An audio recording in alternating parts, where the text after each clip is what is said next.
Hola, mi nombre es Claudia Vanessa Zapata, soy estudiante de la carrera de Mercadotecnia en la Universidad Tecnológica de Honduras, donde actualmente estoy cursando la clase de filosofía, la cual es impartida por el catedrático Guillermo Brand. Y en calidad de tarea final estoy presentando este video que está relacionado con el tema El vitalismo, el problema de la vida. ¿Qué es el vitalismo? Como una reacción a los varios movimientos revolucionarios socialistas que surgieron en la segunda mitad del siglo XIX, aparecieron una serie de pensadores que se caracterizaron por cierta especie de irracionalismo. Para ellos, las ciencias naturales no eran las más importantes y consideraban que merecían la primacía las del espíritu. Pues mientras las primeras tienen como objeto el estudio de la naturaleza, las segundas se interesan por conocer y comprender la vida misma. A los filósofos que coinciden en calificar la vida como la realidad principal, se les agrupó bajo el grupo de vitalistas. De los muchos filósofos que se consideraron como vitalistas, nos ocuparemos solamente de 4: Wilhelm Dilthey, Friedrich Nietzsche, Henry Bergson y José Ortega y Gasset. Comenzaremos con Wilhelm Dilthey. El vitalismo de Dilthey es histórico, en cuanto que la historicidad es lo esencial del vivir humano. En la posición historicística, la escisión entre naturaleza y cultura no es aceptable, porque el hombre no es un ser que se enfrenta con la naturaleza, sino que él es un ser cultural que se nos da por la naturaleza y esta a su vez se nos da a través de la cultura. El conocimiento que ofrece la física consiste en explicaciones causales y matemáticas de hechos que previamente se aislaron mediante el método experimental. En la ciencia típica de la vida, o sea, en la historia, el auxiliar principal no es la matemática, sino la psicología. Es mediante esta que el hombre se comprende a sí mismo. En otras palabras, no es lo explicativo, sino lo descriptivo lo que nos hace comprender la vida. La estructura de la experiencia en que surge el mundo interior consta de 2 elementos, una impulsión y una resistencia. Quiere decir que la conciencia de un movimiento volitivo y la conciencia de la resistencia con que éste tropieza. El hombre es un sistema de impulsos que marchan de la necesidad hacia la satisfacción. La vida posee una estructura tridimensional. En primer lugar, la vida tiene dimensión representativa y gracias a ella el hombre posee conocimientos científicos. Y en segundo lugar, hay un aspecto afectivo, el cual permite que hagamos valoraciones que acompañan nuestro vivir. Tenemos además la dimensión volitiva, por la cual se inician las acciones en que consiste la vida. En la unidad de las 3 dimensiones, la vida tiene vivencia de lo que es y se comprende. La vida histórica es el conjunto de pensamientos y temores del individuo, las instituciones creadas, las creencias y las leyes. Esta vida es lo único de que trata la filosofía. Dilthey llamaba concepción del mundo a cualquier elaboración de una idea general y compleja acerca de la realidad de la vida. Según él, las concepciones del mundo no son producto del pensamiento. En realidad, la concepción del mundo surge de las aptitudes vitales, de la experiencia de la vida y de la estructura de nuestra totalidad psíquica. Ahora vamos a conocer al filósofo Friedrich Nietzsche. En la vida filosófica de Nietzsche se distinguen 3 etapas: la romántica, la positiva y la zaratústrica. En la primera, su actividad crítica se dirige contra conceptos de historia y posiciones filosóficas. En la segunda, ataca la interpretación positivista de la realidad. En la tercera, después de objetar de manera tradicional la forma de entender la vida y la voluntad, propone su especial visión de la vida y sus teorías de voluntad de poder y del superhombre. En general, toda la actividad crítica de Nietzsche se puede resumir en 3 rubros: crítica a la moral, crítica a la metafísica y crítica a las ciencias positivas. Al criticar la moral, Nietzsche se refería a la moral tradicional. Él no estaba de acuerdo con esta moral por 2 razones. La primera, ya que dicha moral contiene un conjunto muy amplio de normas y leyes con las cuales se impide la exuberancia de la vida, es decir, se inhiben los impulsos y el desarrollo. Por otra parte, la base filosófica de tal moral es la teoría platónica de las ideas. La crítica a la metafísica tradicional se basa también en el hecho de que de un modo u otro nos conduce a mundos irreales. Dicha metafísica nos habla de la separación entre el ser aparente, que es el único que vemos, y el ser real que nunca percibimos.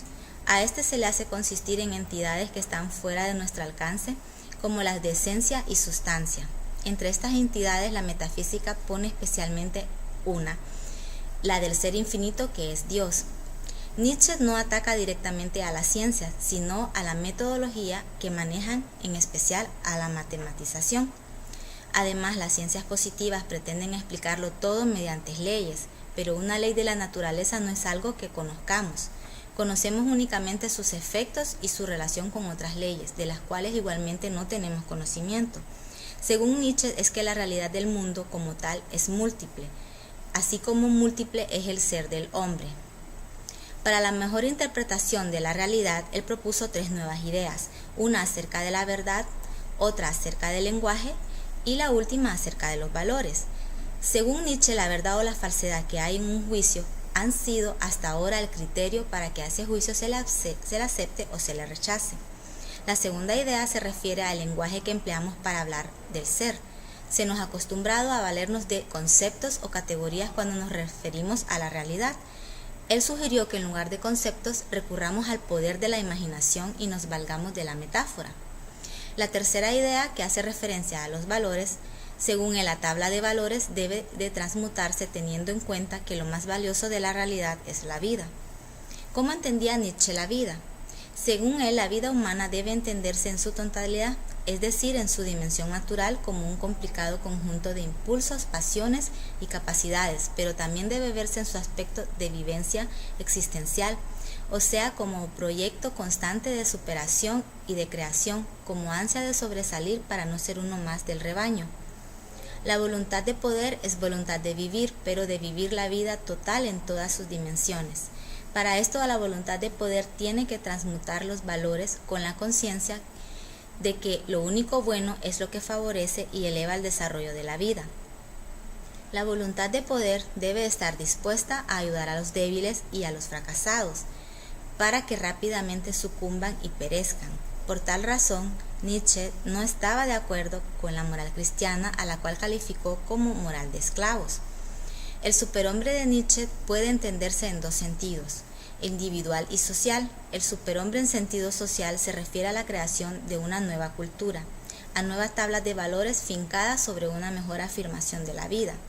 El superhombre en sentido individual se refiere a personas con voluntad de poder, con capacidad de superarse a sí mismas y a las de su grupo. Henry Bergson fue un filósofo que su objetivo principal de la filosofía es la captación de la realidad, pero principalmente de la vida. Comienza por establecer la diferencia radical entre ciencia y filosofía, que según él deriva del distinto camino que sigue cada una para llegar a la realidad. La filosofía sí tiene interés por llegar a conocer la realidad, por esto recurre a otra operación de nivel superior, supraintelectual, que se llama la intuición, con la cual capta la realidad en su esencia íntima. La intuición, según Bergson, es producto simultáneo del intelecto, el instinto y la voluntad. Mediante la intuición, el hombre simpatiza con los objetos, lo cual permite que sean captados en su interioridad, o sea, en aquello que tienen de inexpresable. Gracias a la intuición sí accedemos a la esencia misma de la vida, que es la duración. La clave para entender los 2 modos distintos de comprender la realidad está en la diferente temporalidad con que existen lo fenoménico y lo esencial de la vida. Los fenómenos o las apariencias se mueven en el tiempo de la física. La esencia de la realidad, sobre todo la vida, se mueve en la duración. La duración real se fundamenta en la memoria, pero entendida esta no como una facultad del alma, sino como la estructura radical de la conciencia. Y ahora hablaremos del último filósofo, José Ortega y Gasset. Él era un filósofo español que en lugar de la frase ¿qué es la filosofía?, él prefería ¿qué es filosofía?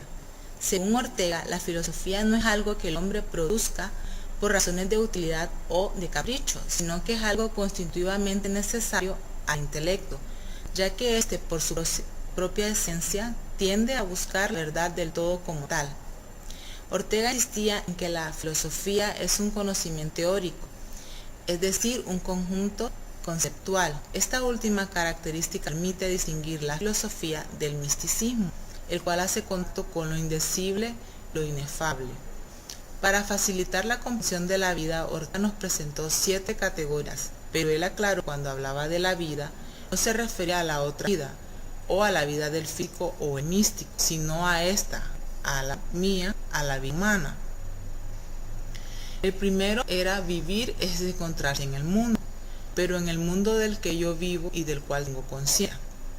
El 2 era vivir es estar ocupado en algo. En sentido estricto, esto quería decir que yo consisto en ocuparme con todo aquello que hay en el mundo, y el mundo consiste en todo aquello que me ocupo y nada más. El número 3 era la finalidad. Vivir es estar ocupado en gracias a una finalidad. El número 4, decisión y libertad. La vida no es algo que se me haya hecho, sino que es algo que yo antes decido libremente. La número 5, posibilidades. Vivir consiste en hallar un mundo que no es dado ni acabado, sino que ofrece posibilidades. La número 6, la circunstancia. Con esto se refería al entorno que se desea cada vivir humano. Este consiste en un número limitado de posibilidades, dentro de las cuales nos tenemos que decidir una.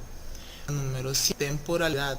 Si vivir consiste en decidir, entonces quiere decir que la vida es futurización. Requiere de utilidad. Esta nota del vivir es lo que permite considerar a la vida como perfecta. Esto es como una realidad móvil, dinámica y cambia.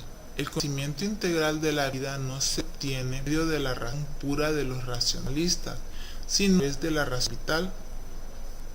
Como conclusión, podemos decir que el vitalismo se diferencia de las demás filosofías por tratar de explicar la realidad del proceso, intentar explicar cada uno de los movimientos de los seres vivos mediante la existencia de una fuerza superior o un impulso llamado vital, el cual es comparado con el alma. Ha sido toda la explicación acerca del tema, ha sido de mucha ayuda y gracias.